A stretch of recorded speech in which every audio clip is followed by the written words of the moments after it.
It's a snowy day here in Central Park. But we're going to turn this around and talk a little bit today. Hi, Chaim Olevsky here. Today is a special day, so I wanted to touch upon it and then share another thought that's related to the Parsha. Very quickly, try to make it short and sweet. So today's in the Jewish calendar, in the Hebrew calendar, it's Teves. It's the 5th day of the month of Teves. In 1987, a very dramatic situation arose. I remember it very clearly, even though I feel a lot younger than that. But it kind of culminated a few months before my class embarked on a 2-year journey to Melbourne, Australia. A group of boys that I was with for we call shlichus. So in the Chabad yeshiva system, all the boys, after they finish the regular yeshiva, they go for 2 years somewhere, or either 1 year or 2 years. Those who go to Melbourne, Australia, go for 2 years. So we went just a few months before we left. This thing happened, came to light, left a very strong impression on all of us.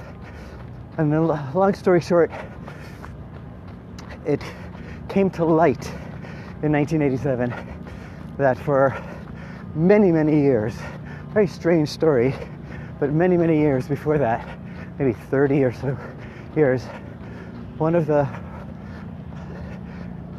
blood relatives of the previous Rebbe, the previous Lubavitch Rebbe, one of his grandchildren, was stealing books, literally, not an observant Jew. He was stealing books from the library, from the Rebbe's library, and selling them and making lots of money. That was simply a business. And I guess it was going well for a long time until he was caught, and they tried to reason with him and ask him to stop, but he didn't. Long story short, you can read up on the story on Chabad, and I posted the link earlier. But facts were that it went to the federal court, and a non-Jewish African-American judge laid down the decision that he has to return the books, and that all the books belong to the Rebbe and the Hasidim and the Rebbe's library. It was a very long trial and very stressful time for the Hasidim, and because it was like the Rebbe himself was talking about this intensely, with an intensity that was unmatched with most anything else that we've seen. And it was really interesting, strange, unique experience for all of us. The Rebbe explained in a nutshell also the depth behind the story. What was the issue? There are a few takes on this, but one of the main variables was that in the law itself, in the nuances of the law, what was the variable that made the judge decide that the books belong to the Rebbe and to the Hasidim and not to this blood relative, not in the heredity lineage of the previous Rebbe, was that the question was, does a Rebbe have an independent being, or is the Rebbe completely 100% a servant of the community and of his Hasidim?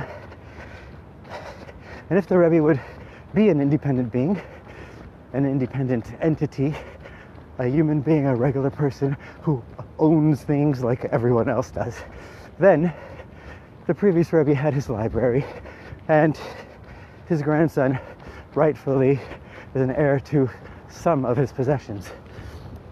But if not, if the Rebbe, his whole existence is one of service, and he just doesn't have the same laws applying to him about his own possessions, and everything he owns is really of the Hasidim. It doesn't belong to him personally because he doesn't have a personal ownership of the type that most other people do.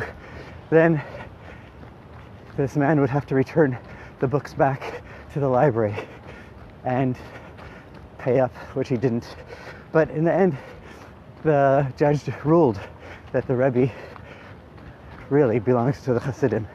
So that was a very unique situation and awareness that we all knew anyway internally, but it was also revealed and brought to light in the federal court of the United States of America. And that was a big victory from the Hasidic point of view, and we call it a Didan Natzach, our victory. And there's celebrations all over the world, and we danced forever, for 7 days straight, dancing and singing and saying l'chaim. It was amazing. So that's that. And the Rebbe went ahead and spoke about this afterwards and explained, he said a little bit of the depth. He said that what happens over here is really everything in this world has its parallel mirroring dimension in the spiritual world. And what was happening over here was also a spiritual question of whether or not these Hasidic books are being used and utilized to their utmost maximum potential. And when that happens up in heaven, it comes out, it manifests itself in a challenge against the Rebbe and the Hasidim down here below. So the Rebbe said, no matter how much Hasidus we've been learning and teaching and affecting the world in a positive way, it wasn't enough until then. And that's why this challenge came from heaven down to earth. And now we have to intensify our study of Hasidus, of these teachings, and disseminating them and spreading the light all over the world. That's, in a nutshell, the story of Teves. There's a lot more, of course. You can read up more about it. And I'm going to share one quick thought, a continuation of yesterday's thought, that the Rebbe was talking to the young children, and of course by extension to all of us. And in the Parsha, in this week's story, the dramatic story about Yosef and his brothers, and Yosef meeting his father finally, Yaakov, it says, Vatechi ruach Yaakov avihem, and the spirit of Yaakov, their father, was revived. Now what revived Yaakov's spirit? Interestingly, I'm holding the selfie stick here, my hand is frozen, can barely hold it, so I'm moving to the left hand. You don't see the great scenery here, but it is what it is. So Vatechi ruach Yaakov avihem, and the spirit of Yaakov was revived. What was it that preceded that? So the Torah tells us that Yosef sent these wagons full of food, and specifically wagons, and see last year's running commentary number 26 that explains what kind of food there was on those wagons and what the message was in those foods. That's really cool too. But for now, another angle was that Rashi says that he sent the wagons, and along with a secret message that this was the last thing that we learned. Father, Yosef was telling Yaakov, he's saying, the last thing we learned together was about the wagons, about the Egla Arufa. You could look it up. Yosef hadn't seen his father for 22 years. 22 years he was in exile. And now he's back with his father. The Rebbe says, when Yaakov saw and heard that Yosef, his son, is remembering the Torah that they learned 22 years ago, it revived him. Vatechi ruach Yaakov avihim.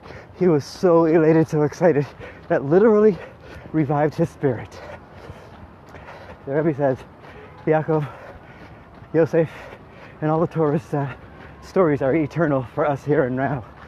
The Rebbe says that the lesson we learn from here is that when we learn something in the Torah, we should learn it with such integrity, such enthusiasm, such fire, such vigor, that we will remember it 22 years from now. And you'll be walking with your friend and you'll say, remember what we learned 22 years ago? Remember that?